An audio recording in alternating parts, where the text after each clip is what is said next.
A dying billionaire collapsed at a poor widow's door. When he woke up, 50 black SUVs blocked the street. Chapter 1. The vulnerable giant. The November storm hit Silicon Valley like a punishment. It came without mercy, sheets of freezing rain driven sideways by 40-mile-per-hour winds, stripping the last leaves from the oak trees that lined the winding roads of the Santa Cruz Mountains. Thunder rolled across the sky in long, angry waves. The kind of storm that made people grateful for locked doors and warm fireplaces. Nathan Cole was not behind a locked door. He was bleeding out on the side of Mountain Highway 17, crawling through the mud on his hands and knees, his custom-tailored Italian suit shredded at the shoulder where the bullet had grazed him. His silver Bentley Continental lay 40 feet below the embankment, nose first in a drainage ditch, steam rising from its crumpled hood. The crash had been violent, a black truck running him off the road at 70 miles per hour, but Nathan had survived it the same way he had survived everything in his 44 years of life, through sheer, ruthless refusal to stop moving. His phone was gone, thrown from his hand when the airbag deployed.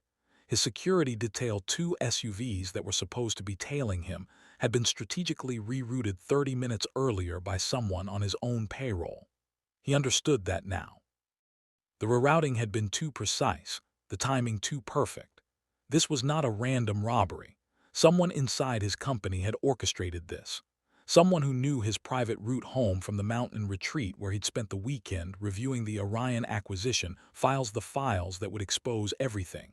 Asterisk, they got to Marcus, asterisk, he thought, gritting his teeth as he pulled himself up onto the road surface. They actually got to Marcus. Asterisk, the thought hurt more than the bullet wound.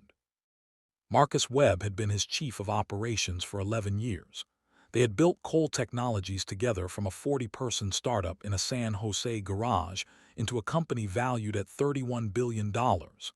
Nathan had paid for Marcus's daughter's heart surgery 2 years ago. He had danced at Marcus's second wedding. He had trusted that man with access to every private schedule, every secured server, every location tag on every device Nathan owned. And Marcus had sold that access to whoever wanted Nathan Cole dead tonight. Nathan stood fully upright on the highway, swaying. Rain hammered his face.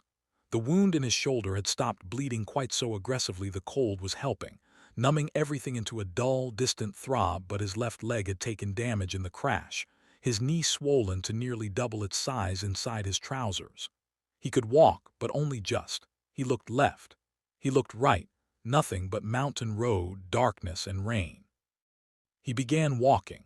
He walked for 23 minutes, he counted, because counting was the only thing that kept him from lying down in the road and accepting whatever came next. 23 minutes through the storm, past 3 driveways with locked gates and no visible lights, past a collapsed mailbox and a dead deer at the roadside until the road curved and he saw it. A house. It was small. That was the first thing he noticed. Not a mountain estate like the properties he'd passed, a genuine small house, a cottage almost, with white painted wood siding gone gray with age and a front porch where a single yellow bulb burned in an old coach lantern. A rusted metal mailbox at the gate read Eleanor Price in faded stick-on letters. Through the front window, warm light flickered. A television. Someone was home. Nathan Cole, who had not asked anyone for anything in 30 years, pushed open the gate. He made it up 4 of the 6 porch steps before his knee buckled entirely. He grabbed the railing. The railing groaned, half-rotted, and pulled away from the post. He went down hard, catching himself on the porch floor with his good hand, and the impact drove the air from his lungs in one sharp, involuntary gasp. He lay there on the porch of this stranger's house, rain blowing in at an angle, soaking him from the knees down, and for the first time in his adult life, Nathan Cole was completely helpless. He raised his fist and knocked on the floor of the porch. 3 times.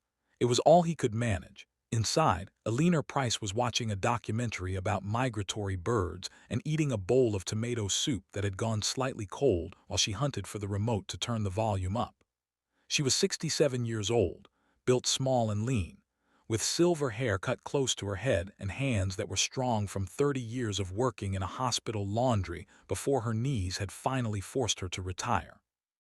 She lived alone in the house she had shared with her husband Ray for 22 years, and she had lived in it alone for the 9 years since Ray had died of a stroke at 61, and she intended to continue living in it alone until she died in it herself. "Thank you very much." She heard the knocking and went still.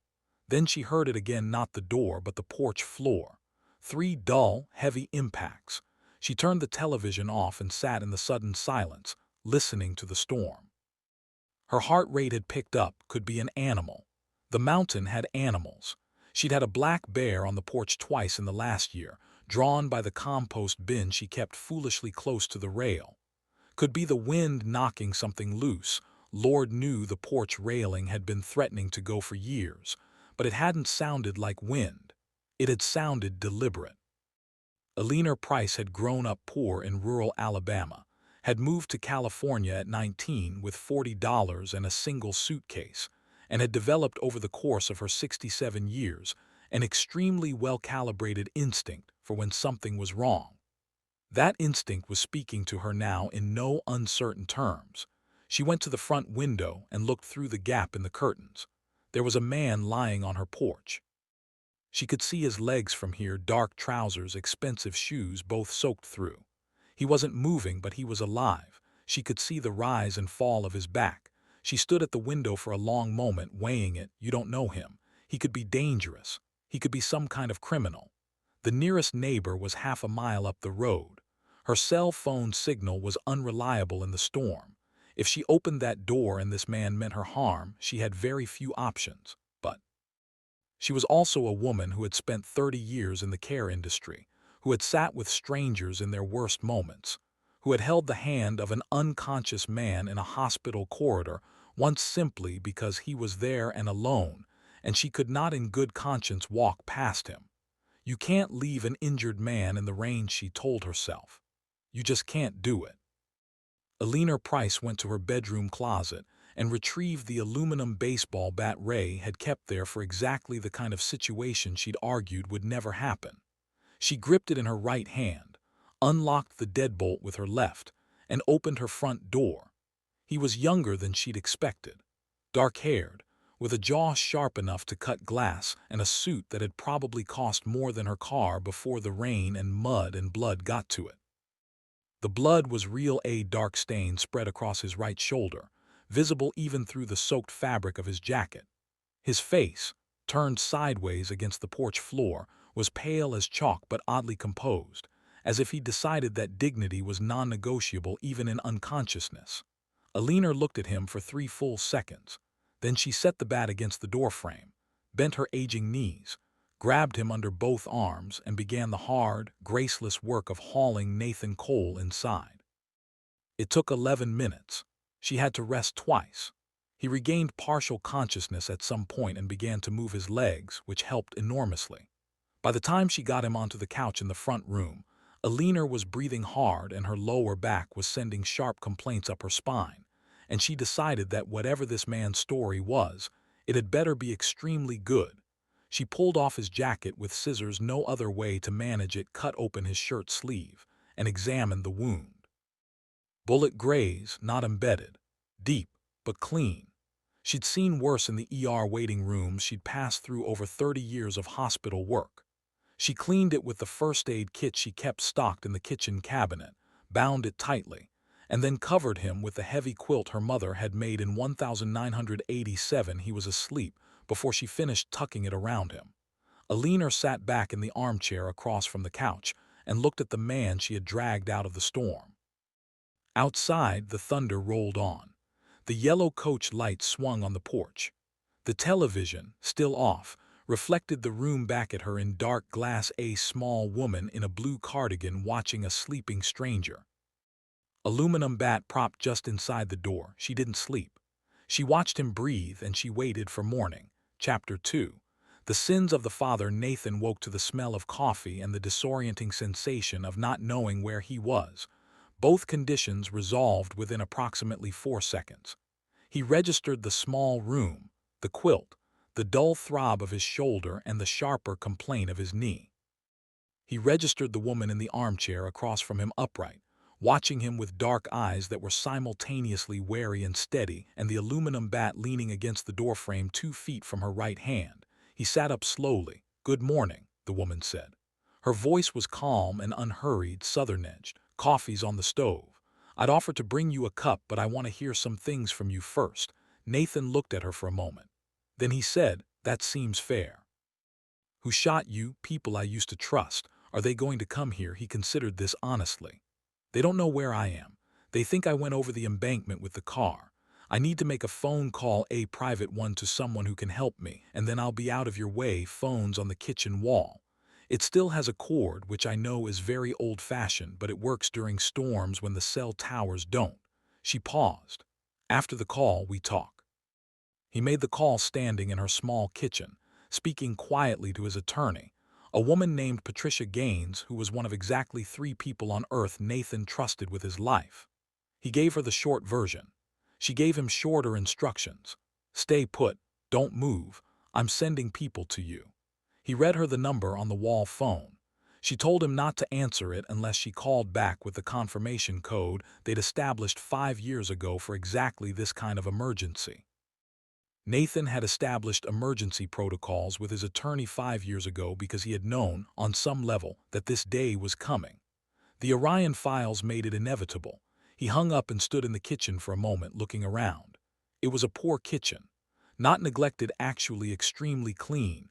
Everything in its proper place, copper pots hung on a rack with care, but poor in the honest, structural sense. The linoleum was worn through at the traffic paths. The refrigerator was old enough to have a handle that actually clicked.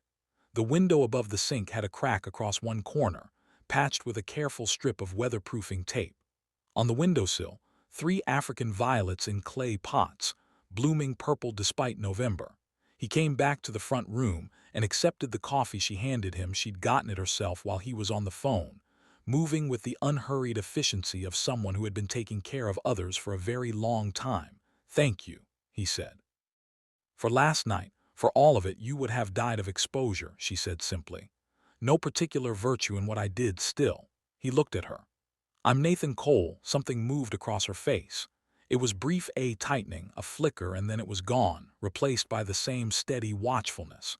But Nathan had built a $31 billion company on his ability to read the micro-expressions of people across negotiating tables, and he caught it clearly. She knew his name. "Eleanor Price," she said, and the neutrality in her voice was the careful, deliberate kind, the kind that costs something to maintain. "Heard of me?" he said. It wasn't a question. "I've heard of Cole Technologies." She set her own coffee cup down on the end table with a precise, controlled motion. "I've heard of Cole Technologies the way a person hears about a hurricane, from a distance and then not from a distance at all." Nathan felt the first cold trickle of something move through him that was not quite guilt and not quite dread, but was a close neighbor to both. "What do you mean?" Eleanor Price looked at him for a long, measuring moment. Then she stood, went to the bookshelf beside the television, and came back with a photograph in a wooden frame. She handed it to him without speaking. It was a family photograph. A man and a woman in their 30s standing in front of a modest house, not this house. A different one, somewhere flatter, somewhere that looked like the valley floor rather than the mountains. Between them, a boy of about 8 or 9, gap-toothed and laughing at something off camera. Behind the house, visible over the roofline, the top of an orchard, apples. Nathan thought from the shape of the branches. "That's my sister," Eleanor said. "Caroline, her husband Thomas, and their son Marcus." The cold trickle became a flood. Nathan knew the name Marcus, of course. He had studied the Orion files for 18 months. He knew every name in them. Cole Technologies acquired Piedmont Orchards in 2003. Eleanor continued, and her voice was still level, still careful, but her hands had folded together in her lap with a tightness that told him everything about what that control was costing her. "Your father, Richard Cole, wanted the land. 140 acres in the Santa Clara Valley, right in the path of the tech corridor expansion. Thomas Price had been farming that land for 15 years. It had been in his family for 50. Your father's lawyers found an irregularity in the original deed filing. a technicality that Thomas's grandfather had never known about because it hadn't mattered until suddenly it was worth several $100 million worth of development rights. Nathan said nothing. He held the photograph. They had 30 days to vacate, Eleanor said. 30 days to leave land Thomas's grandfather had homesteaded. They had a mortgage on the farmhouse. They had equipment loans. When the farm went, everything went. She paused. Thomas had a heart attack at 53. He died in the house they were renting in Gilroy, which had black mold in the walls and a landlord who didn't answer his phone. Caroline passed 4 years later. Cancer, the kind that gets caught late when you don't have health insurance. Nathan set the photograph down on the coffee table very carefully, as if it were something fragile. And Marcus, he asked, though he already knew. He was 17 when they lost the farm. He was a good student. His parents had been saving for college since he was born, and that money went to the legal fees trying to fight your father's acquisition. He joined the army at 18. Eleanor's voice developed a slight roughness now, the first departure from that careful composure. He served 3 tours. He came back changed, the way boys come back changed. He struggled. He never really found his footing. She picked up her coffee cup, found it empty, set it down. He died 7 years ago, an overdose. He was 42 years old. The storm had quieted overnight. Through the front window, pale November light was beginning to seep through breaking cloud cover, and Nathan could see the mountain road, wet and glistening, and the valley far below, and all the things that his father had built and that Nathan had inherited and continued building without for a very long time, asking nearly enough questions about what had been broken to make the building possible. "I'm sorry," he said. The words were inadequate. He knew they were inadequate. He said them anyway because they were true. "Sorry," Eleanor repeated, not mockingly, thoughtfully, as if testing the weight of the word. "Your father had a lot to be sorry for. I used to think about what I would say to him if I ever met him. I practiced the speech for years. I had it very well prepared." She looked at Nathan with those steady dark eyes. "Then he died, and I never got to say it, and it turned out not to matter as much as I'd thought it would. What mattered was that Caroline was gone, and Marcus was gone, and the land was gone." She gestured at the small room around her. "I moved up here after I retired. The property was cheap because the road is difficult. I wanted quiet. I understand, do you?" she said, not aggressively, a genuine question. Nathan Cole, who had 44,000 employees and 3 personal assistants, and a security detail and a private jet, and a daughter he barely knew, and an ex-wife who had left him for the same reason his daughter barely knew him, which was that he had made Cole Technologies into a cathedral, and worshipped in it to the exclusion of everything else, sat on a widow's couch in the mountains, and tried honestly to answer that question. "I'm starting to," he said. Chapter 3. Secret Restitution. Patricia Gaines arrived at noon. She came alone in a rented car, no security, exactly as Nathan had requested, because what he needed to do now required privacy, and the arrival of 50 black SUVs on Eleanor Price's mountain road would accomplish nothing useful. Patricia was 52, immaculately dressed even on 12 hours' notice, and possessed of a legal mind that Nathan had once described as a surgical instrument capable of finding the exact load-bearing wall in any structure and removing it with precision. She examined Nathan's shoulder, declared it adequate, and opened her briefcase on Eleanor's kitchen table. Eleanor herself had retreated to the back of the house with admirable tact, until Nathan knocked on her bedroom door. "Please," he said. "I want you here for this." She looked at him for a moment with that measuring gaze, and then she came. Patricia spread the documents across the kitchen table in a specific order she had clearly prearranged, and Nathan stood at the head of the table and told Eleanor Price the story he had spent the last 18 months constructing in secret, at the cost of sleep and relationships, and as of last night apparently his life. He had found the Orion files by accident. That was how these things always began, not with heroic investigation but with accident, with a misfiled folder on an inherited server, with a late night and a question that nagged. He had been preparing for Cole Technologies' 20th anniversary retrospective, sorting through his father's original acquisition records to build a historical timeline, when he had found a subfolder labeled simply Orion Resolved. The folder contained 47 property acquisitions made by Richard Cole between 1998 and 2009. Every single one of them had been obtained through the same methodology. Retain a specialist legal team to audit historical deed records in target areas. Identify technical irregularities in original filings, irregularities that the property owners almost never knew existed, that had been irrelevant for decades, and exploit those irregularities to challenge ownership. In 43 of 47 cases, the legal challenges had succeeded. 43 families had lost their land. The land had become the foundation of Cole Technologies' campus expansion. Nathan worked on it every day. He had celebrated product launches in buildings that stood on ground taken from families like Caroline and Thomas Price. I couldn't undo the acquisitions, Nathan said, standing at Eleanor's kitchen table. The properties have been developed. The legal time windows have closed. I couldn't give the land back. He paused. What I could do was find every family, all 43 of them, and I could work out what the land would be worth today and what the families lost in consequential damages, medical costs, educational opportunities, the compounding losses that followed from the original taking, and I could build a structure to make that right. Patricia slid a document across the table to Eleanor. It was a trust instrument, dated 14 months earlier, established under the name Orion Restitution Trust. Named as the trustee was a law firm in San Francisco with no visible connection to Cole Technologies. Named as one of the 43 beneficiaries was the estate of Thomas and Caroline Price, represented by their surviving family member. Eleanor Price looked at the document for a long time. The per-beneficiary allocation in your family's case is $7.4 million, Nathan said quietly. That accounts for the fair market value of Piedmont orchards at current rates, Thomas's medical costs, Caroline's medical costs, and a wrongful death calculation based on standard California tort models for Marcus. He stopped. I know money doesn't. I know that's not stop, Eleanor said. He stopped. She was still looking at the document. She pressed one finger to her sister's name, estate of Thomas and Caroline Price, very gently, as if touching a bruise.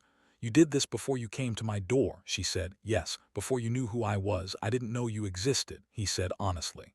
I knew about Piedmont orchards. I knew about Thomas and Caroline and Marcus. I didn't know Caroline had a sister.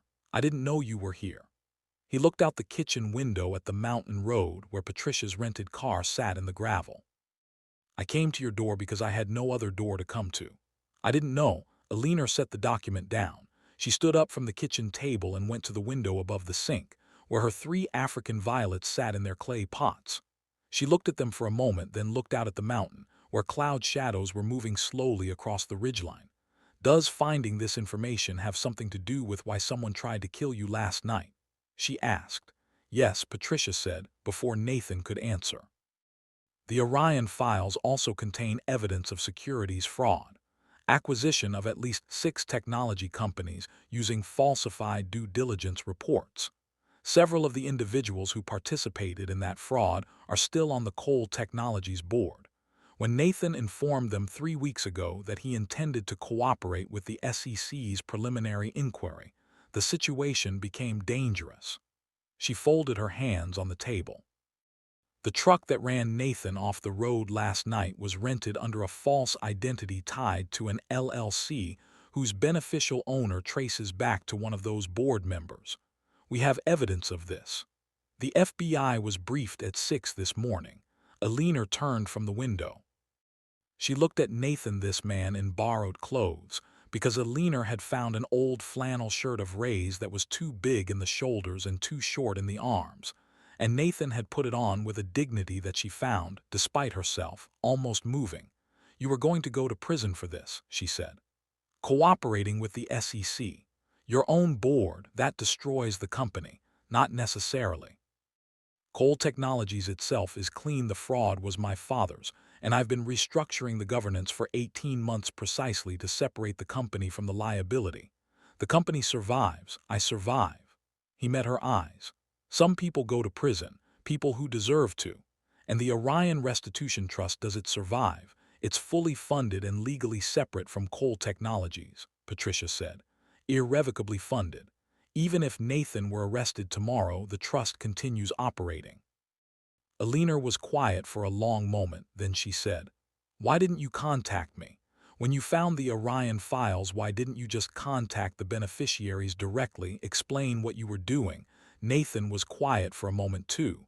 "Because I didn't know how to," he said. "That's the honest answer. I'm very good at building structures. Financial structures, legal structures, technological structures. I'm not very good at the part where you look at a person and say, my family did this to your family and I'm sorry and I want to do what I can to make it right. I thought the trust could speak for me." He paused. "That was cowardly. I know that now. The storm brought me to your door because I needed to learn that." It was the most honest thing Nathan Cole had said in years, possibly in his life, and it surprised him as it came out of his mouth. Eleanor Price looked at him with those dark, steady eyes. "Sit down," she said. "I'll make lunch." Chapter 4. Found family. She made tomato soup and grilled cheese sandwiches, and they ate at the kitchen table with Patricia, and it was Nathan thought, eating food from a cracked ceramic bowl in a widow's mountain kitchen while his company teetered, and the FBI processed warrants 50 miles below them, the best meal he had eaten in years. Patricia excused herself after lunch to make calls, and Nathan helped Eleanor wash the dishes. And this simple act, standing at the sink together, passing bowls back and forth, the old faucet running slightly too hot, felt more real and more grounding than anything Nathan could remember from the previous decade of his life, which had been lived mostly in glass towers and aircraft cabins, and the antiseptic conference rooms where billions of dollars moved without touching anyone. "Tell me about Ray," he said. Eleanor looked at him sideways. "Why?" "Because I've been talking about myself for 3 hours and that seems like enough of that." She laughed, a short, surprised sound, as if she'd been caught off guard by the possibility of laughing. But she told him. Ray Price had been a landscaper, self-employed, meticulous about his work, and relaxed about everything else. He had loved fishing and terrible science fiction novels, and Eleanor with an uncomplicated steadiness that she described matter-of-factly and that Nathan could hear the grief underneath. He had died of a stroke on a Tuesday morning while drinking his first cup of coffee, and Eleanor had found him at the kitchen table, and sometimes she still set 2 cups in the mornings out of habit. "Do you have people?" she asked him when she'd finished. "Family? A daughter," he said. "Lily. She's 16. She lives with her mother, my ex-wife, Claire, in Palo Alto." He handed Eleanor the last bowl to dry. "I see Lily every other weekend when I'm in the country, which is less often than it should be." He turned off the faucet. "Claire left me 6 years ago. She said I had confused being a provider with being a father. She was not wrong about that. Does Lily know you?" The question landed with quiet precision, the way Eleanor Price's questions tended to do. "She knows my reputation," Nathan said. "She knows what I've built. She reads my press coverage and treats it like a biography." He leaned against the counter.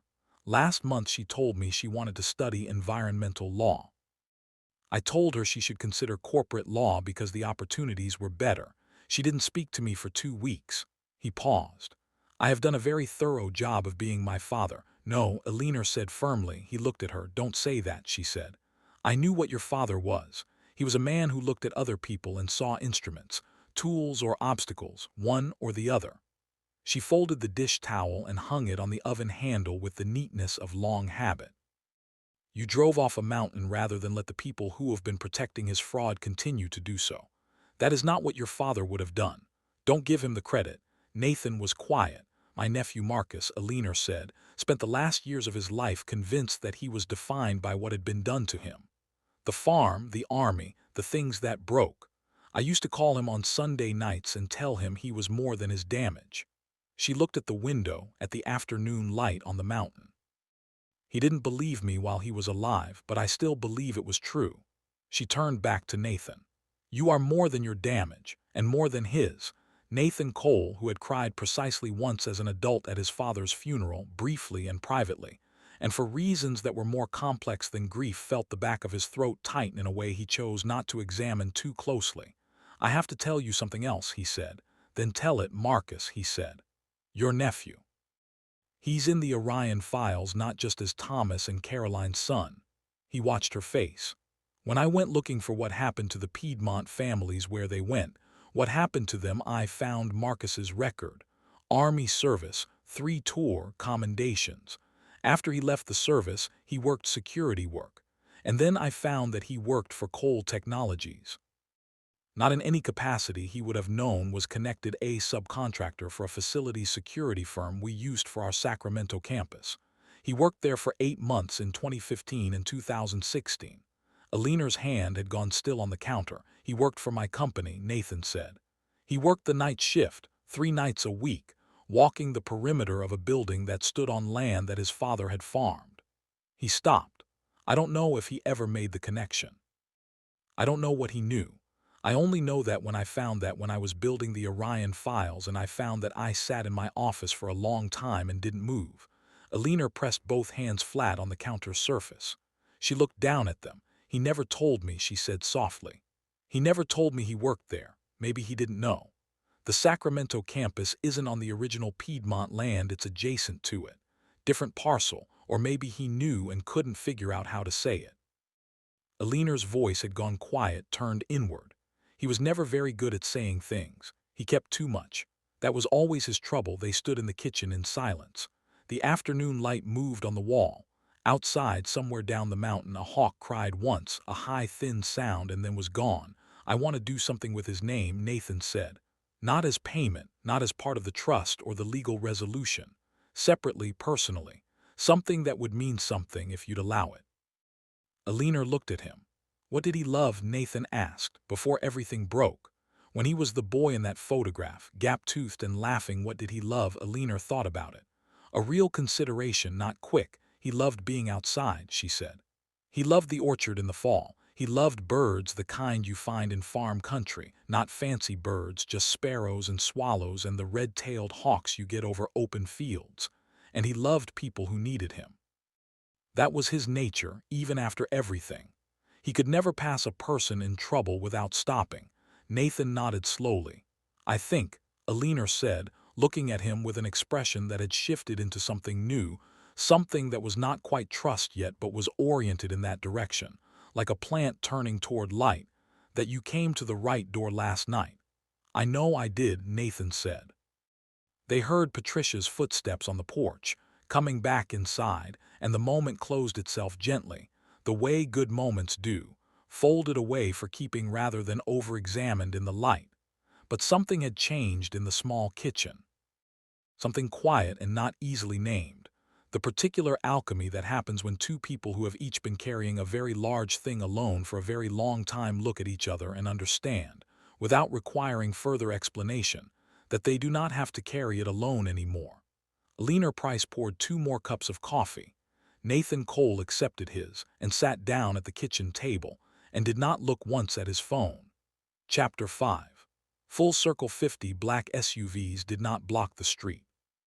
It was actually 32, and they were parked along the mountain road and in the gravel lot of the small community center in the valley town of Clearfield, California, population 4,000, on a bright cold Saturday in February. 11 weeks after Nathan Cole had crawled out of a storm and knocked on a widow's porch floor with the last strength he had. The community center was decorated simply. No corporate banners, no branded signage, no photographers from the tech press. Nathan had been specific about that. White flowers, borrowed folding chairs, a temporary stage erected by a local contracting company rather than Nathan's usual event production firm. The people in the chairs were not investors or board members or journalists. They were teachers and farm workers and a retired nurse who had driven 2 hours from Fresno and a former Army medic named Dennis who had served with Marcus Price in his second tour and had heard about today through a chain of contacts and shown up with a folded flag and no explanation required.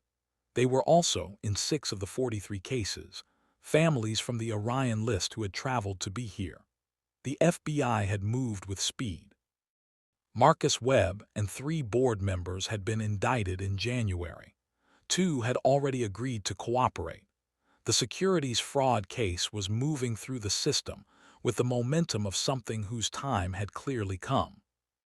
Cole Technologies stock had dropped 14% on the initial news, and then recovered 11 of those points when Nathan's restructuring plan, 18 months in preparation, now fully public, demonstrated that the company's core operations were clean, forward-looking, and under new governance. Nathan had not escaped unscathed. The reputational damage was real. Several major contracts had been paused pending resolution of the federal case. 3 members of the executive team had resigned. His name had been on the front page of the Wall Street Journal for 2 consecutive weeks in ways that were not flattering. His attorney had billed more hours in 11 weeks than in the previous 3 years combined. He had slept, during this period, better than he had in a decade. That fact surprised him every morning when he woke up and took note of it. He stood backstage at the Clearfield Community Center, looking through a gap in the curtain at the assembled chairs, and he was not thinking about the federal case or the stock price or the executive resignations. He was thinking about the conversation he'd had with Lily 3 weeks ago, a real conversation, 2 hours long, over dinner in Palo Alto. No phones on the table, in which she had told him, carefully, and with the particular bravery of a 16-year-old who has decided to try one more time, that she was angry at him, and also that she loved him, and that she needed him to be more present than he had been. He had listened. He had not offered solutions or suggested she consider corporate law. He had said, "I know, I'm sorry, I'm going to do better." And then, because honesty seemed to be something he was getting better at lately, he had said, "I don't entirely know how to do better yet, but I'm learning." She had nodded. She had ordered the chocolate lava cake. She had shown him 3 videos on her phone of a red-tailed hawk that nested near her school. He had recognized the bird. He had said, "Did you know those are one of the most common hawks in North America, but they mate for life?" And she had looked at him with an expression he hadn't seen on her face in years. Genuine surprise, pleasant surprise. The expression of someone discovering unexpectedly that their father might be an actual person. They had a standing dinner scheduled for every other Thursday, alternating with the weekend visits. It was a beginning. Small and real and irreplaceable, Nathan walked onto the stage and the room quieted. He did not use a podium. He stood in the center of the stage with a microphone and looked at the people in the folding chairs. "I want to start by saying something that I've been rehearsing and then discarding and then rehearsing again for about 6 weeks," he began, "which is that I don't want credit for what's being announced today. I want to be clear about that before anything else. This event is not about redemption for me. My redemption, if I earn it, is something that happens slowly and in private, not at a ceremony. What this event is about is people who deserved acknowledgement a long time ago and didn't get it and are getting it today. And that's where the attention should be." He looked at the front row, where Eleanor Price sat in a blue dress she had bought for the occasion, with her back very straight and her hands in her lap. 11 weeks ago," he said, "I collapsed on a woman's porch during a storm, and she dragged me inside and saved my life and gave me a bowl of tomato soup and told me the truth. I want to publicly thank Eleanor Price for all 3 of those things, and for about a dozen subsequent conversations that have done more for me than I have any adequate way of expressing." A murmur of warmth moved through the room. Eleanor looked at the stage with an expression that was composed and slightly pained and deeply genuine. Cole Technologies was built, in its earliest years, on land taken from families through legal methods that were technically lawful and fundamentally wrong. My father did this. I inherited the result and profited from it without, for too many years, looking clearly at what I had inherited. Nathan's voice was steady. The Orion Restitution Trust has now completed its initial round of disbursements. 43 families have been contacted. 31 have accepted the trust's terms. 12 are still in discussion, and that process will continue for as long as it takes. No deadline, no pressure. The trust exists permanently. He paused. I want to acknowledge that no financial restitution addresses the full weight of what was lost. I'm not standing here to claim that it does. What I'm saying is that it is the most honest thing I know how to do with the resources I have, and I will spend the rest of my working life making sure it is done thoroughly. He looked back to Eleanor. "What I also want to announce today," he said, "is something separate from the trust, something personal. He took a breath.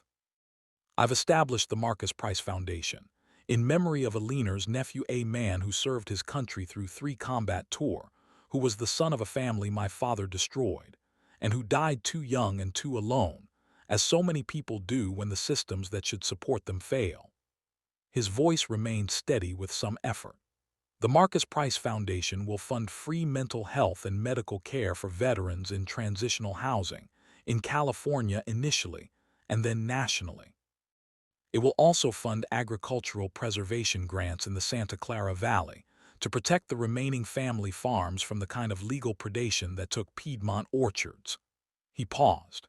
It will be administered by a board that includes no Cole Technologies employees or affiliates. It is fully independent. It is fully funded. And it is named for a man who, according to everyone who knew him, could never pass a person in trouble without stopping.